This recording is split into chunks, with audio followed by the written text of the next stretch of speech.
Bonjour à tous et bienvenue dans Smart Patrimoine. Smart Patrimoine, l'émission qui vous accompagne dans la gestion de vos finances personnelles, mais l'émission qui décrypte également avec vous les enjeux et les actualités du secteur de la gestion de patrimoine. Une émission que vous pouvez retrouver tous les jours sur Bismart, sur bismart.fr, sur les réseaux sociaux de Bismart. Et bien sûr, vous pouvez nous écouter en podcast sur toutes les plateformes de podcast. Au sommaire de cette édition, nous reviendrons sur les enjeux 2024 en matière de crypto-monnaie dans l'écho des crypto avec Laurent Auvion, directeur innovation du groupe DLPK et vice-président de l'ADAN. Ce sera donc la première partie de l'émission.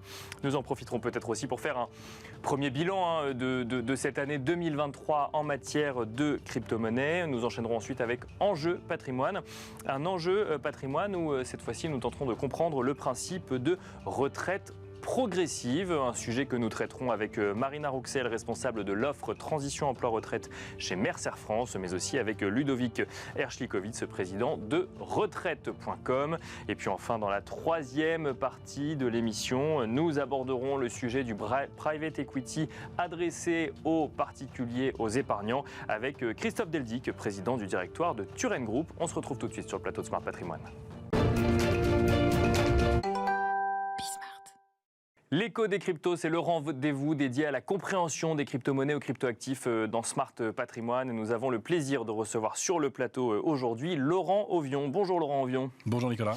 Bienvenue sur le plateau Smart Patrimoine. Vous êtes le directeur innovation du groupe DLPK qui assure d'ailleurs la vice-présidence de l'ADAN depuis plusieurs semaines à présent. Oui, on vient d'être élu. On a été élu au conseil d'administration de l'ADAN en juin dernier et à la vice-présidence il y a à peu près un mois maintenant.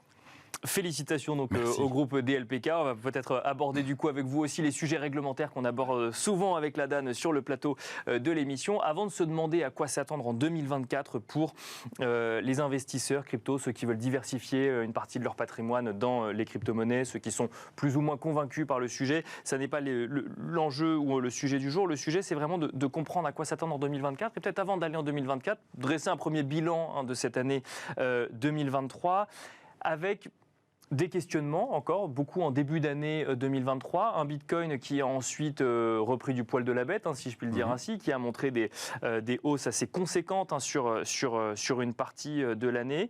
Un espoir aussi peut-être de voir la finance traditionnelle faire un pas de plus vers les crypto-monnaies avec des ETF spot qui arriveraient peut-être en début 2024. Et puis des déboires judiciaires toujours aux États-Unis, notamment entre la SEC et Binance. Bon, alors j'ai donné quelques sujets. Après, on va voir un petit peu ce que vous regardez comme important ou non important de cette année 2024, mais 2023. Mais quel premier bilan peut-on en tirer ?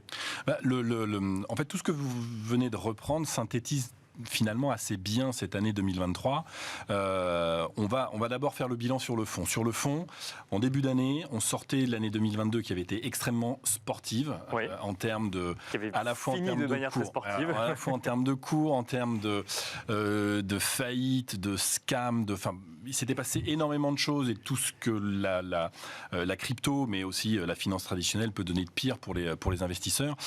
Donc c'était un peu profil bas, mais sans remettre en cause les fondamentaux, c'est-à-dire l'idée générique et générale à la fois de Bitcoin, d'Ethereum et des smart contracts, et puis de la finance décentralisée, si je veux faire le parallèle avec la finance traditionnelle. Donc on avait des acteurs, certes, qui avaient un petit peu moins le vent en poupe, mais qui ont continué de travailler de manière en gardant une vision. Nous, on dit toujours chez DLPK, notre vision du sujet, c'est à 3 ans, 5 ans, 10 ans. Cette vision-là a été conservée par un certain nombre d'acteurs. Alors oui, ça a aussi été l'année du grand nettoyage entre les différents cryptos. Je disais souvent, et je l'ai souvent dit sur ce plateau, il y avait à un moment 17 000 tokens qui étaient disponibles. Bien sûr, oui. Et je disais que sur ces 17 000 tokens, il y en avait 16 950 qui ne serviront jamais à rien. Il y a du nettoyage qui est en train de se faire et c'est plutôt une très bonne chose. Ça, c'est là. Est-ce qu'on peut parler de bulle pour autant ou c'était juste une profusion de projets parce qu'on était face à la naissance d'une technologie, ou enfin peut-être pas la naissance, mais en tout cas la compréhension d'une technologie? C'était un peu des deux parce que forcément naissance d'une technologie, donc énormément de projets, énormément d'idées, de bonnes idées, forcément une bulle parce que il y avait énormément d'argent qui était disponible et investi dans ces projets-là, donc vous avez phénomène de bulle, et puis forcément comme ça a été le cas sur la bulle Internet des années 2000, à un moment, les projets sont confrontés à la réalité et il faut quand même une entreprise, elle se doit quand même de faire du business, de faire des résultats et de redistribuer la richesse qu'elle crée. Et s'il n'y a pas de richesse qui est créée, l'entreprise s'arrête. Donc finalement, c'était un cycle assez logique, mais là, on se retrouve vraiment en fin d'année avec des projets solides. Ça ne veut pas dire qu'ils existeront tous encore dans 5 ans, mais en tout cas, il y a un vrai nettoyage qui a été fait.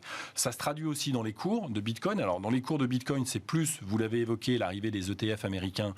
Oui, c'est ça. On a l'impression que ce qui marque la fin de l'année 2023, c'est un pas de plus de la finance traditionnelle vers la finance décentralisée et un cours de Bitcoin qui, depuis mi-octobre, finalement, est reparti à la hausse. Depuis mi-octobre, il a quasiment pris 50%, si on regarde les chiffres, et il terminera l'année a priori au-dessus des 40 000 $ à peu près, et donc sur une augmentation sur l'année de plus de 150%. Oui, d'accord, donc il y a eu l'accélération de fin d'année, mais on est sur une tendance d'un peu plus long terme. Il y avait quand même une tendance qui est long terme. Mais tout ça, pourquoi c'est une tendance long terme et pourquoi nous estimons que c'est quelque chose de stable et solide? Parce que c'est construit sur les analyses de fondamentaux. On en a parlé sur ce plateau, les ETF, etc., etc. Si je reviens sur la finance traditionnelle, ça a encore été, là aussi, en termes de construction et de vision, une année assez importante, puisqu'on a vu KCIS devenir PSAN. KCIS, c'est pas n'importe quoi en termes de custody, de tenue de compte et de conservation. C'est quand même un acteur mondial extrêmement important. On a parlé des ETF. La banque de Lubac qui a annoncé la semaine dernière fournir à ses clients un accès aux cryptos, notamment à Ethereum, à Tezos et à d'autres produits à venir. Ils annoncent une quarantaine de tokens. Banque de Lubac, c'est une banque privée qui est un acteur, tout ce qui est plus traditionnel, alors effectivement extrêmement ouvert. Et puis on le voit nous aussi à la DAN. Qui avait déjà engagé des initiatives avant, notamment sur la conservation des crypto-monnaies, qui était PSAN depuis un bout de temps. Mais là, c'est une étape supplémentaire vers sa clientèle et donc vers les particuliers. Et puis nous, on voit aussi du côté de la DAN, puisque c'est une année, notamment avec la création du comité tokenisation, avec énormément d'acteurs institutionnels. On peut parler de Moody's, on peut parler de grandes banques mutualistes qui sont devenus membres de la DAN, justement pour venir chercher des informations, de la pédagogie et puis participer à des projets au travers du comité tokenisation pour intégrer ces solutions-là et ces produits dans leur système d'information. Ça veut dire quoi tout ça, Laurent Envion? Ça veut dire qu'en 2024, la finance traditionnelle a compris qu'il faudrait forcément composer avec la finance décentralisée et inversement d'ailleurs, la finance décentralisée a compris qu'il faudrait composer avec la finance traditionnelle? Alors l'un ne se fera pas sans l'autre et nous on a toujours refusé d'opposer les deux mondes parce que finalement il n'y a qu'une seule finance, on n'a qu'un seul patrimoine, il est global, on ne s'est jamais amusé à diviser un patrimoine immobilier d'un côté, un patrimoine assurance vie de l'autre, etc., etc. Donc là, il y a forcément une convergence des sujets. Ce qui fera la différence, c'est vraiment la réglementation, parce que jusqu'à présent, du côté des acteurs traditionnels, il y avait un peu de condescendance vis-à-vis de l'enregistrement PSAN, en disant oui, mais c'est pas un agrément, c'est pas vraiment les mêmes règles, etc., etc. Alors que je peux vous certifier que les PSAN, quand ils ont l'AMF et la CPR sur le dos, il y a des PSAN qui ont été radiés cette année aussi. Ça fait partie de l'assainissement de notre écosystème. Donc là encore, ce sont des signes positifs. Et il y a Mika qui arrive exactement. Par contre, c'est vrai que les établissements traditionnels continueront d'attendre un petit peu pour aller, en tout cas sur des projets d'envergure, que Mika soit effectivement transposé en France, que les premiers agréments soient distribués. GeForge a été le premier. On sait que d'autres dossiers d'acteurs historiques sont dans les tuyaux. Mais c'est vrai que ce soit les assureurs et les banquiers, ils aiment bien avoir un cadre qu'ils maîtrisent, qu'ils connaissent, parce que c'est plus difficile pour eux d'évoluer dans du flou, en se dire c'est interprétable, donc je vais plutôt aller dans cette direction, d'être direction. Pour autant, est-ce que les acteurs traditionnels qui voudraient qui voudraient aller sur les crypto-monnaies ne sont pas les mieux placés aujourd'hui pour obtenir un agrément? Alors, on peut supposer que oui, du point de vue, si on se met uniquement du point de vue de la compliance, de la régulation, parce qu'ils ont cette habitude-là, par contre, il y a quand même un deuxième volet. C'est le métier. Et puis, il y a une expertise technique. Enfin, je veux dire, opérer, que ce soit sur de la conservation, de l'échange, de l'échange au sens crypto, de l'échange fiat contre crypto, techniquement, c'est pas du tout la même chose que les marchés financiers. Effectivement. Ma question portait sur effectivement le dossier, l'agrément, effectivement. agrément. Sur la partie agrément, oui, les banques savent opérer ça. Il y a une dimension technique qu'il ne faut pas négliger quand même. Quelques secondes encore, Laurent Auvion. L'enjeu 2024, c'est quoi? On prépare MICA? On prépare MICA pour les acteurs, on se rapproche des acteurs traditionnels. Et puis, petit message à nos amis CGP qui sont un petit peu passés à côté de l'année 2023. Mais ça se comprend compte tenu de ce qui s'était passé en fin d'année dernière. Mais ça va être une très belle année d'un point de vue patrimonial. Et je réinsiste en termes d'allocation d'actifs.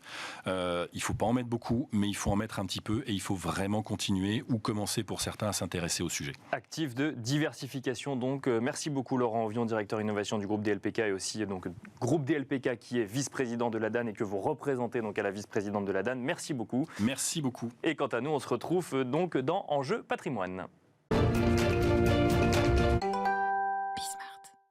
Nous enchaînons à présent avec Enjeu Patrimoine. Nous allons tenter de décrypter et de comprendre deux mécanismes de retraite, à savoir la retraite progressive, mais aussi le cumul emploi-retraite. Pour en parler, nous avons le plaisir d'être accompagnés sur le plateau de Smart Patrimoine par Marina Rouxel. Tout d'abord, bonjour Marina Rouxel. Bonjour Nicolas. Bienvenue sur le plateau de Smart Patrimoine. Vous êtes responsable de l'offre Transition Emploi-Retraite chez Mercer France. Nous avons le plaisir d'être accompagnés également sur le plateau Smart Patrimoine par Ludovic Herschlikowitz. Bonjour Ludovic Herschlikowitz. Bonjour Nicolas.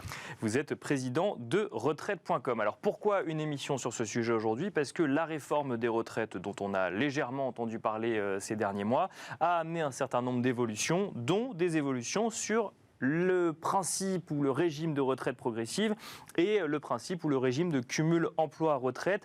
On peut peut-être commencer avec vous, Marina Rouxel, pour expliquer quelles ont été les évolutions, ce que l'on pouvait faire avant, ce que l'on peut faire maintenant et ce qui est du coup possible pour ceux qui réfléchissent à leur retraite aujourd'hui.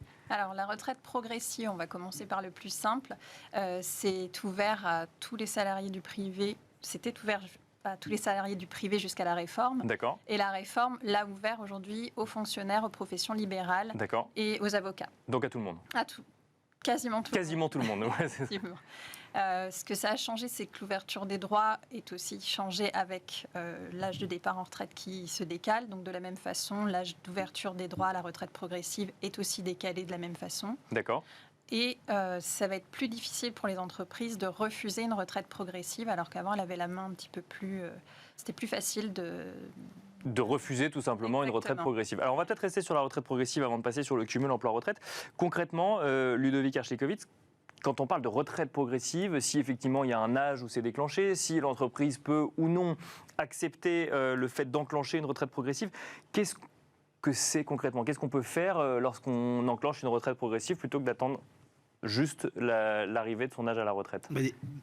Déjà, la première chose, c'est que les gens sont un peu paumés quand même, quand on arrive entre 58 et 62 ans. Quand il faut préparer sa retraite. Exactement. Donc il y a un vrai travail de fond à travailler, à savoir est-ce que je veux continuer à travailler, est-ce que je veux m'arrêter avant, est-ce que l'âge légal, donc qui est l'âge à partir duquel vous pouvez prendre votre retraite, contrairement à l'âge à taux plein, qui est, bien sûr, oui. où là vous allez devoir travailler un peu plus pour avoir une retraite à taux plein. Donc là, c'est vraiment des questions qui se posent. Et donc retraite progressive, je vais pouvoir partir un petit peu avant, mais je vais rester actif. D'accord. Versus, on va dire, cumul emploi-retraite, où là, je suis plutôt retraité et je veux voir comment avoir un petit peu de pécule en plus pour arrondir mes fins de mois, pour aider mes enfants, mes petits-enfants. Il y a plein de raisons, ou pour même avoir un côté psychologique pour rester au travail, parce que ça fait partie aussi des choses importantes, et on reste en bonne santé quand on travaille. Globalement, même si on peut travailler, il y a beaucoup de personnes qui ont malgré tout ce côté social, et le fait de travailler permet de garder une relation. Et alors, la retraite progressive, donc là, l'idée, c'est de dire, je reste actif. Oui. Je fais partie des actifs, mais je prends une partie de ma retraite, une partie de ma journée en retraite, une partie de ma semaine, une partie de mon mois, je travaille un peu moins et je commence à toucher un peu ma retraite. Exactement, je vais travailler à temps partiel, je vais faire un premier point, je vais faire une analyse de ma retraite, je vais commencer à toucher ma retraite et puis inversement, je vais continuer à travailler entre 50 et 90%. Et ce que je vais perdre d'un côté, je vais le gagner sur ma retraite. Donc c'est vraiment un cumul entre les deux. Je travaille à 50%, je vais avoir 50% de mon salaire qui va être sur de la retraite et 50% sur mon activité de salariat. Marina Rouxel, ça je peux le faire jusqu'à quel âge du coup Il n'y a pas d'âge maximum. En fait. D'accord. Il y a un âge d'entrée minimum, mais il n'y a pas d'âge maximum. On peut continuer jusqu'à ce qu'on veuille prendre sa retraite, que l'âge légal ou l'âge de taux plein en tout cas soit dépassé ou non. C'est-à-dire qu'il y a un âge minimum, c'est-à-dire que je ne peux pas le faire trop jeune, je ne peux pas le faire à 40 ou 45 ans, ça va dépendre un petit peu de l'âge à laquelle je suis censé partir à la retraite. Voilà, 2 ans avant l'âge légal. 2 ans avant l'âge légal, et ensuite je peux faire ça pendant 10-15 ans si je le souhaite. Effectivement. Il faut que l'entreprise soit d'accord pour le coup. Oui, bien sûr.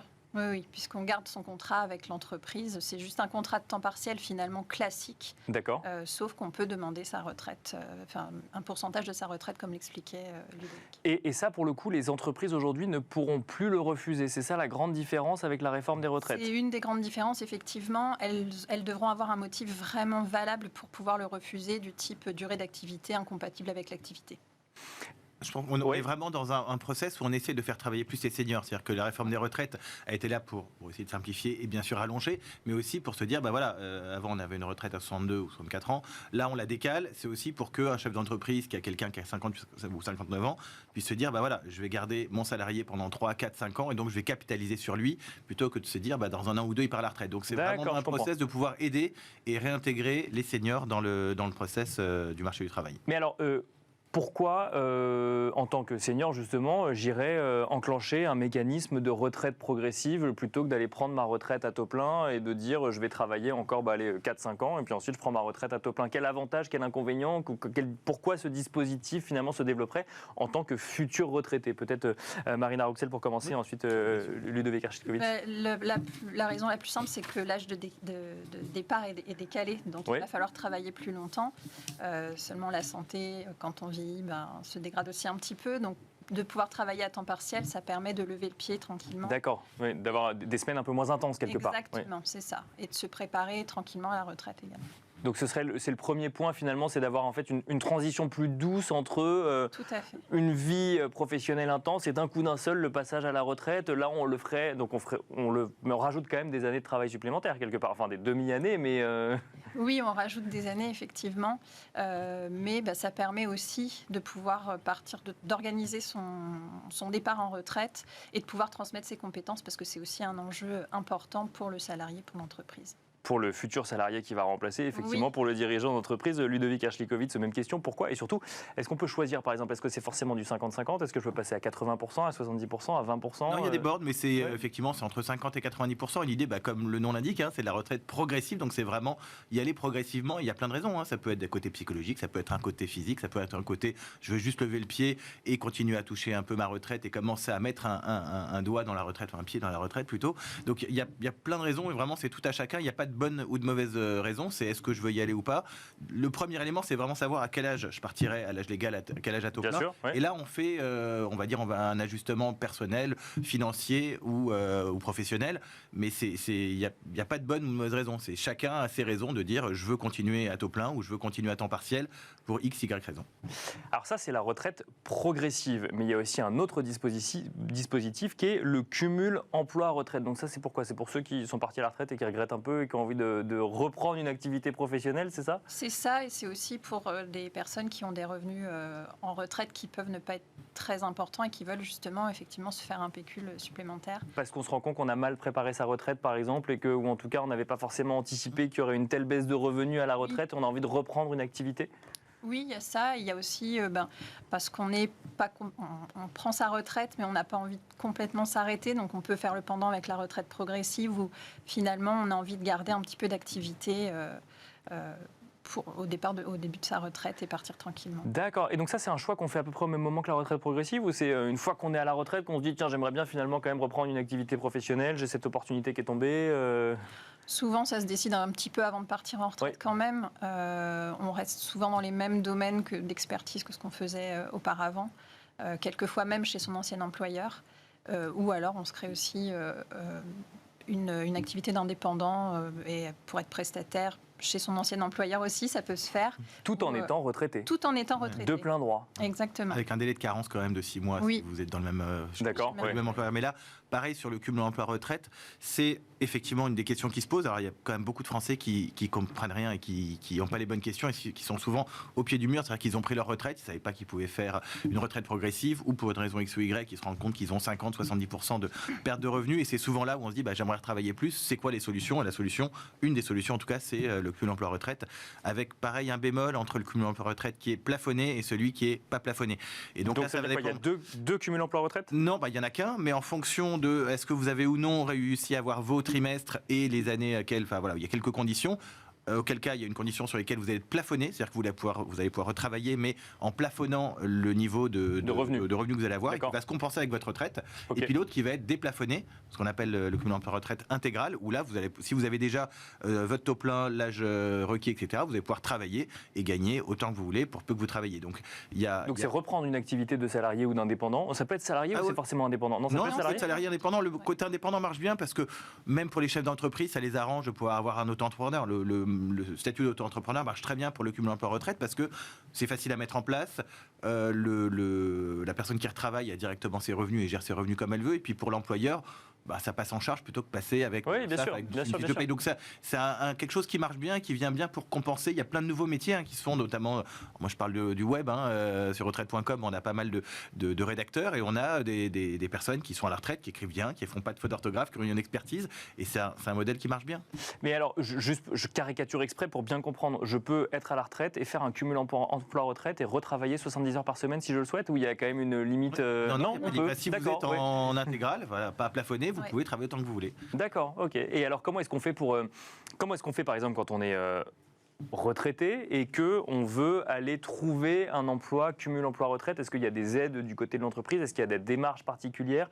Est-ce qu'il y a des sites particuliers? Marina Rouxel, je ne sais pas si vous avez des informations sur le sujet. Non, pas forcément. Vous n'allez pas encore sur les sites peut-être spécialisés sur le sujet. Il y a un site qui s'appelle Tipeee Job, qui est spécialisé sur la silver economy, qui marche très bien et qui est vraiment spécialisé sur l'emploi des seniors. D'accord. Clairement, là, vous avez à la fois des CDD, des CDI, des auto-entrepreneurs. Il y a plusieurs solutions, mais ça fait partie d'un des sites un peu spécialisés sur cet emploi des seniors. Et pour l'entreprise, ça a un impact particulier? Non, simplement, c'est au lieu de faire appel à un prestataire qui aurait été dans l'âge légal de travailler, on fait appel à un retraité qui s'est créé une structure ou qui demande à au moment qu'il a les compétences, finalement, l'entreprise, peu importe l'âge que le salarié a et qu'il soit en cumul emploi-retraite ou pas, finalement. D'accord. Et alors, il y a pas mal de bons retours d'ailleurs des chefs d'entreprise qui emploient des seniors, parce qu'on ne va pas critiquer la nouvelle génération, etc. Mais on va dire qu'il y a sur l'ancienne génération un côté beaucoup plus je suis à l'heure, quand je fais quelque chose je vais au bout. Il n'y a pas de je vais changer de job pour aller prendre un peu plus, parce que là l'idée c'est vraiment on est en fin de carrière, on veut gagner un peu plus, avoir un côté social et être réintégré un petit peu. C'est aussi très important d'avoir un côté social. Et moi sur les salons je vois beaucoup de personnes qui font du cumul emploi-retraite ou qui ne le comprennent pas et qui ont envie d'y aller parce qu'il y a un vrai besoin social de ne pas être isolé. Bien sûr, l'isolement fait partie des éléments du mal vieillir entre guillemets, alors que le travail fait partie du bien vieillir, même si on veut tous arrêter de travailler. Donc on n'est jamais content, c'est toujours des cycles. C'est ça, qui peuvent se faire dans la vie comme dans la vraie vie. Là du coup il y a un peu le meilleur des deux mondes. Donc on choisit quand on travaille pas, quand on profite de la retraite. Ça peut être un bon compromis aussi. C'est un très bon compromis à condition de bien comprendre vers où on veut aller. Et c'est vraiment là où si on doit mettre un point d'accent, c'est vous avez 58, 60, 61 ans. Avant d'aller tête baissée vers le cumul emploi-retraite ou la retraite progressive ou d'autres solutions, renseignez-vous, regardez ce qui est le mieux pour vous. Une fois encore, ce qui est le mieux pour moi et pas forcément ce qui est le mieux pour vous ou le mieux pour Marina. Donc on a tous nos contraintes et c'est assez important de pouvoir regarder ça un peu en amont. Marina Rouxel, on va conclure avec vous. Donc cette réforme des retraites, c'est il n'y a pas si longtemps que ça quand même, donc on n'a peut-être pas forcément encore de retour sur les retraités, futurs retraités, sur ces dispositifs, mais est-ce qu'on a le sentiment quand même que ça va améliorer la manière de préparer sa retraite pour un certain nombre d'actifs aujourd'hui? Oui, parce que déjà, la retraite progressive était peu connue. Et là, le fait que la réforme l'ait modifiée, ça l'a mis en lumière. Et on sent qu'il y a un gain d'intérêt, que ce soit pour les salariés comme pour les entreprises. Le cumul emploi-retraite, là où ça a changé aussi avec la réforme, c'est que il va y avoir possibilité de se créer une deuxième pension, ce qui n'était pas le cas auparavant. On cotisait à la retraite, mais sans création de nouveaux droits, alors que depuis la réforme, on va pouvoir se créer de nouveaux droits. Quand on fait un cumul emploi-retraite, pardon, j'insiste là-dessus, ça veut dire qu'on continue à cotiser? On continue à cotiser, tout à fait. D'accord, donc on peut se dire que quand on aura complètement arrêté 10 ans après potentiellement le dispositif, on aura une pension un peu plus conséquente que ce qu'on avait quand on est parti à la retraite à l'âge légal. Ce qui n'était pas le cas avant la réforme. C'est-à-dire qu'avant, on faisait un cumul emploi-retraite, on continuait à cotiser, à payer des charges sociales, mais sans avoir aucun bénéfice des charges qu'on avait payées. Donc on payait des charges à fonds perdus pour les autres, mais sans en bénéficier. Ça, c'est un vrai changement dans le cadre de la réforme. On va malheureusement devoir finir là-dessus. Merci beaucoup Ludovic Hershlikovitz, président de retraite.com. Merci beaucoup Marina Rouxel, responsable de l'offre transition emploi retraite chez Mercer France. Et quant à nous, on se retrouve tout de suite dans l'œil du CGP. Et nous enchaînons avec l'œil du CGP. Alors, nous ne recevons pas aujourd'hui un conseiller en gestion de patrimoine, mais le président du directoire de Turen Group, Christophe Deldic. Bonjour Christophe Deldic. Bonjour Nicolas. Bienvenue sur le plateau Smart Patrimoine. Alors, Turen Group, en un mot, fonds de capital investissement, mais avec une coloration présente dans les territoires pour le coup. Tout à fait. Très rapidement, on est une société de gestion qui existe depuis bientôt 25 ans. Oui, voilà. Donc, bientôt votre anniversaire. Voilà, bientôt l'anniversaire. On gère à peu près 1,6 milliard aujourd'hui. Et on est 83 personnes, dont 70 investisseurs, la moitié basée dans les régions, 7 villes en France, et la moitié basée à Paris pour des expertises sectorielles nationales. Et alors, il y a un sujet quand même qui anime beaucoup le sujet private equity, justement, depuis quelques mois maintenant, c'est cette démocratisation du capital investissement aux épargnants, aux particuliers. Quand on fait des investissements dans les territoires, est-ce qu'on arrive à marier justement cette idée d'avoir des épargnants qui investissent dans des entreprises à côté de chez eux? Oui, parce qu'il y a un marché. Il y a un marché d'abord dans les territoires, dans les régions. Notre classe d'actifs, c'est à peu près 8000 sociétés aujourd'hui accompagnées par des acteurs du capital investissement. Nous, on en accompagne à peu près 250. D'accord. 3/4 basés dans les régions. Et on fait 2000 opérations par an en France, dont 80% basées en dehors de la région Île-de-France. Donc il y a un marché dans les régions. Ouais. Dans le non-coté qui est beaucoup plus important que le marché coté. Et face à ça, nous, on investit des capitaux de plus en plus importants et on a besoin de collecter de l'argent pour l'investir et le flécher dans les entreprises. Et il y a une volonté de plus en plus forte des épargnants, personnes physiques, d'allouer une partie de leur épargne directement dans le capital des PME de leur territoire. C'est ce que j'allais dire. Là, on investit donc dans des PME françaises, dans les territoires, dans des activités locales, pour le coup. Oui, donc dans ce que j'appelle même l'épargne circulaire, c'est-à-dire qu'il y a une vraie demande pour les habitants d'un territoire de pouvoir flécher une partie de leur épargne dans les investissements pour développer les sociétés de leur territoire qui vont créer des emplois et de la richesse dans leur territoire et que cette richesse, cette valeur créée puisse irriguer à nouveau l'épargne des habitants de ce territoire. Et c'est ce qu'on a fait cette année, en 2023, avec le Crédit Agricole Nord-de-France dans la région Hauts-de-France, où en moins de 5 mois, on a collecté près de 20 millions d'euros pour être investi dans un fonds réservé auprès des clients sociétaires du Crédit Agricole Nord-de-France, avec cette promesse client-là, c'est-à-dire votre épargne collectée va être fléchée dans les projets d'épargne, d'investissement des sociétés de la région Nord-Pas-de-Calais. Et on a collecté 20 millions d'euros en 5 mois, ce qui est absolument colossal, ce qui est rapide. Un ticket moyen de souscription de 10 000 euros. D'accord. Auprès des particuliers, uniquement. Exclusivement des clients particuliers du Crédit Agricole Nord-de-France, avec le premier ticket de souscription qui démarrait à 2 500 euros. Et au maximum 100 000 euros. Et le succès qu'on a eu, inattendu, c'était sur les tickets bas de souscription, ce qui correspond bien à une demande en fait réelle des souscripteurs d'accompagner les sociétés de leur territoire. Et ça tombe bien, puisqu'il y a une demande de fonds propres des PME dans les régions, notamment suite à la forte augmentation des taux d'intérêt. Donc on voit quelque part, en fait, ce besoin de sens quand on est investisseur, d'investir dans l'économie réelle de son territoire, de sa ville, de sa région, et d'aller voir le fruit quelque part de ces investissements directement. Qu'est-ce que nous disent les clients? Ils veulent avoir un impact avec leur épargne sur leur territoire. Et ils l'ont avec la mobilisation auprès de fonds d'investissement régionaux ou sectoriels. Ils veulent une diversification, d'où l'intérêt aussi de faire dans des fonds dédiés et pas de l'investissement uniquement en direct. Et 3, ils veulent aussi de la performance, d'où le sujet de travailler avec des prestataires spécialisés qui, au-delà de l'investissement, ce qu'on fait, c'est qu'on est des actionnaires professionnels à côté des PME dans les régions. Si je comprends bien, Christophe Deldic, la démocratisation du private equity dans les territoires, c'est quelque chose qui fonctionne. On n'est qu'au début de l'histoire, Nicolas. Merci beaucoup. Je rappelle que vous êtes président du directoire de Turen Group. Merci beaucoup. Merci à vous. Et quant à nous, on se retrouve très vite sur Bismart.